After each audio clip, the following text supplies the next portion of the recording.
Most of us are familiar with a very specific image of the afterlife. We picture a fiery cavern deep underground, filled with physical torment and endless flames.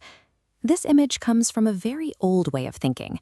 It relies on the idea of an angry judge who hands down physical punishments to anyone who breaks the rules, sending them to a literal underworld. But we should ask ourselves a question.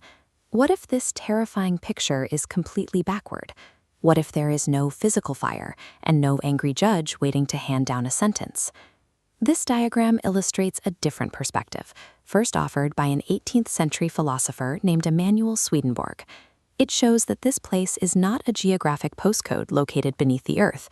Instead, it is an internal geography, a state of mind that a person actually chooses for themselves. When the destination is internal, the concept of being sent there begins to fall apart. If this world exists within us, then no outside force is required to put us there. If it isn't a physical prison built by a judge, then it has to be a psychological reality that we construct for ourselves. Our personal reality is built by our internal compass. Whatever we love and prioritize the most shapes the world we live in. When someone builds a life entirely around their ego, they isolate themselves, pushing genuine connection away. But they aren't alone. They attract others with the exact same inward focus, forming a fragile social ecosystem where every interaction is unstable and purely transactional. To someone fully invested in their selfishness, this toxic environment doesn't feel like a punishment. It actually feels comfortable. To them, it feels like home. This unstable psychological ecosystem is what we really mean when we use that heavy word. It isn't a subterranean cave. It is a toxic social dynamic scaled up to eternity. If we take away the literal flames, we have to ask what the fire actually represents in this state of mind. The fire is the psychological friction of this selfish ecosystem. It's the exhausting heat of rage, jealousy, and the constant burning desire to dominate others. This means the heat is a self-inflicted wound.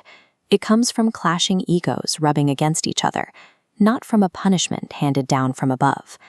The Creator is pure, unconditional love, completely incapable of anger or wrath. Like a radiant sun, this love just shines. It doesn't judge or withhold light. The source remains warm and constant. The only thing that changes is how we choose to receive it. In fact, allowing people to stay in that self-centered state is an act of mercy. Forcing a purely selfish person into an atmosphere of selfless love would make them absolutely miserable. The door to this internal space doesn't have a lock outside.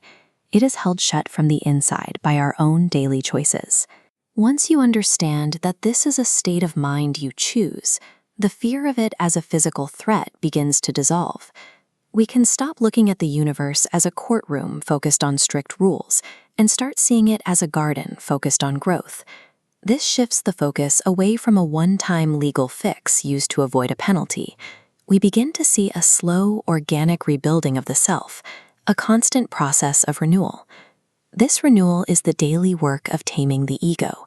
It is a lifelong journey of practicing kindness and letting go of control. It is the slow, deliberate shift from caring only about ourselves to building genuine connections with the people around us. You do not have to be scared into living a good life. You are simply being invited to grow into one. We can stop worrying about where we are going when we die and put all of our energy into who we are becoming while we are alive.